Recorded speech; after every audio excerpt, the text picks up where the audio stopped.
Morning student. बेटा कैसे हैं आप सब? अच्छे होंगे आई होप।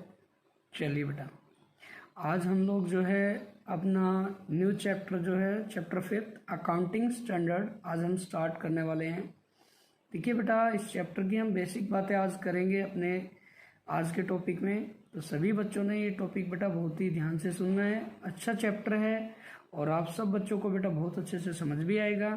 तो आपने इस टॉपिक को देखना है कि इसमें अकाउंटिंग स्टैंडर्ड क्या होते हैं, ठीक है बेटा, और अकाउंटिंग स्टैंडर्ड जो है वो किस तरीके से डेवलप किए गए हैं, इनका हम लोग यूज़ कैसे करते हैं, इनकी यूटिलिटी क्या होती है, ये सब चीज़ें आज के अपने जो टॉपिक है उसमें हम लोग जो है देखने वाले हैं। आज के अपनी क्लास में हम लोग जो है देखने वाले हैं। तो आप सभी बच्चे बेटा ध्यान से इस चैप्टर को पढ़ेंगे और इसके जो नोट्स हैं वो आप लोग बना लेंगे। इसकी कुछ डेफिनेशन है, कुछ बेटा इजी वे में मैंने एक्सप्लेन करके इसके मीनिंग बनाए हैं, वो आप लोगों को मैं एक पिक के साथ जो है शेयर करूँगा। तो सभी बच्चे बेटा चेक कर लें। मीनिंग की अगर हम बात करें बेटा यहाँ पे, तो अकाउंटिंग स्टैंडर्ड क्या रहते हैं एक बार चेक कर लीजिए बेटा। Accounting standard are a set of guidelines generally accepted accounting principle issued by the accounting body of the country, the Institute of Chartered Accountant of India, that are followed for the preparation and presentation of financial statement. Yes dear student, accounting standard क्या होते हैं बेटा? Journal guidelines होती हैं जो कि बेटा generally accepted accounting principal हैं, जिसको ईच एंड एवरी ऑर्गेनाइजेशन क्या करते हैं बेटा फॉलो करती है जब भी अपनी फाइनेंशियल स्टेटमेंट को प्रिपेयर करती है। तो इसको बेटा जो हमारी कंट्री की बेटा जो अकाउंटिंग बॉडी है, जैसे कि बेटा चार्टर्ड जो इंस्टीट्यूट ऑफ अकाउंट है इंडिया का, वो सब बेटा इसको क्या करते हैं, इशू करते हैं और क्या करते हैं बेटा फॉलो करते हैं। क्या करने में बेटा? अपनी अकाउंटिंग को फाइनेंशियल स्टेटमेंट को बेटा प्रिपेयर करने में और प्रेजेंटेशन के लिए इसका यूज़ करते हैं।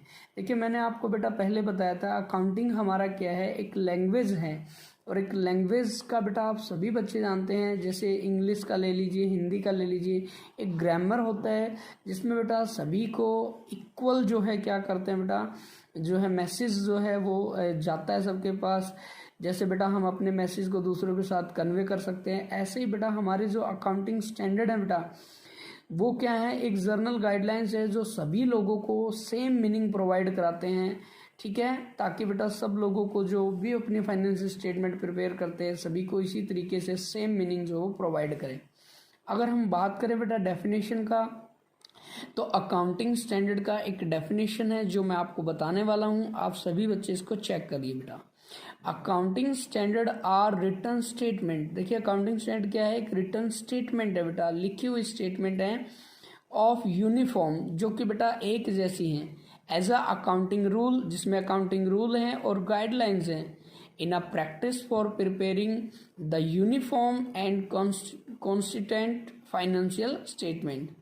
देखिए बेटा ये क्या है, ये हमारी रिटर्न स्टेटमेंट हैं, रूल हैं, गाइडलाइंस हैं, जो कि हम प्रैक्टिस में, रूटीन जो प्रैक्टिस है उसमें बेटा अपनी फाइनेंशियल स्टेटमेंट में यूनिफॉर्म और बेटा सेम देखने के लिए हम इन सब का क्या करते हैं, यूज़ करते हैं। तो ये हमारे अकाउंटिंग स्टैंडर्ड है बेटा। अगर आज हम बात करना चाहें ऑब्जेक्ट की, तो बेटा ऑब्जेक्ट क्या रहेगा अकाउंटिंग स्टैंडर्ड का? तो देखिए बेटा जैसा कि आप लोगों ने मीनिंग देखा है तो ऑब्जेक्ट भी बेटा सेम ऐसा ही रहेगा। सबसे पहले अगर हम बात करें बेटा, तो अकाउंटिंग स्टैंडर्ड का जो ऑब्जेक्ट है, to ensure uniformity in the preparation and presentation of financial statement. जो हमारी बेटा फाइनेंशियल स्टेटमेंट होती है उनको यूनिफॉर्मिटी यानी बेटा इक्वल, सभी की एक जैसी बने, उसके लिए बेटा हम लोग जो है अकाउंटिंग स्टैंडर्ड का यूज करते हैं कि सभी को सेम मीनिंग दे बेटा। To provide information to the user about the policy adopted in the preparation of financial statement. देखिए बेटा जो हम लोगों ने अपनी फाइनेंशियल स्टेटमेंट बनाई है उसमें कौन सी पॉलिसी आप लोगों ने यूज की है, ऐसी इन्फॉर्मेशन बेटा अकाउंटिंग यूजर को प्रोवाइड करते हैं। तो ये भी हमारा एक बेटा ऑब्जेक्ट है। अगर नेक्स्ट हम बात करें बेटा, to remove the effect of diverse accounting policies and practice. देखिए बेटा जो डिफरेंट अकाउंटिंग पॉलिसीज वगैरह जो होती हैं उसका जो इफेक्ट होता है उसको रिमूव करने में भी अकाउंटिंग स्टैंडर्ड हमारी हेल्प करते हैं। नेक्स्ट वन इज बेटा to ensure consistency, transparency, comparability of the financial statement. देखिए जो हमारी फाइनेंशियल स्टेटमेंट होती है बेटा उसके अंदर ट्रांसपेरेंसी, यानी बेटा कोई भी उसके अंदर बेटा क्या नहीं होते हैं, फ्रॉड नहीं होते हैं, कोई भी मतलब बेटा हिडन फैक्ट नहीं होते हैं, बिल्कुल बेटा अकाउंटिंग स्टैंडर्ड को फॉलो करके जो भी हम बेटा क्या करते हैं स्टेटमेंट बनाते हैं बिल्कुल ट्रू एंड फेयर होती हैं। तो बेटा हम कैसे कंपेयर कर सकते हैं, कंपेयर के लिए बेटा ईच एंड एवरी फर्म जो बेटा अपनी फाइनेंशियल स्टेटमेंट बनाती है वो सेम बेटा प्रिंसिपल को फॉलो करके बनाई गई है, तो हम लोग उनको क्या कर सकते हैं कंपेयर कर सकते हैं, जिससे कि वो सेम बेटा इंफॉर्मेशन सेम मीनिंग हम लोगों को प्रोवाइड कराते हैं। अगर हम लास्ट बेटा ऑब्जेक्ट की बात करें यहाँ पे to improve the reliability credibility of the financial statement, अगर अकाउंटिंग स्टैंडर्ड के बेस पे अगर हम लोगों ने क्या किया हुआ है अपने फाइनेंशियल स्टेटमेंट बनाई गई हैं तो बेटा ये क्या करती हैं रिलायबल होती हैं और इनकी जो क्रेडिबिलिटी यानी बेटा जो लोग हैं इनके ऊपर इजीली क्या कर लेते हैं ट्रस्ट कर लेते हैं। तो इस तरीके से हम लोग जो है अपने अकाउंटिंग स्टैंडर्ड का यूज़ करते हैं। अब अगर हम बात करें इसकी यूटिलिटी की तो यूटिलिटी क्या है वो आप लोग एक बार बेटा यहाँ पे चेक,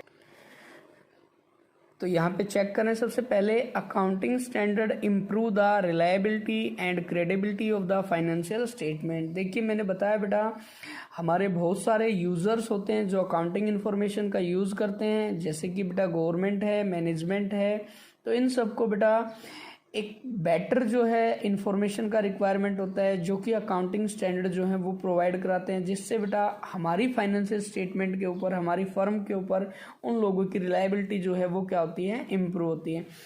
सेकंड अगर हम बात करें accounting standard ensure the consistency and comparability of the financial state.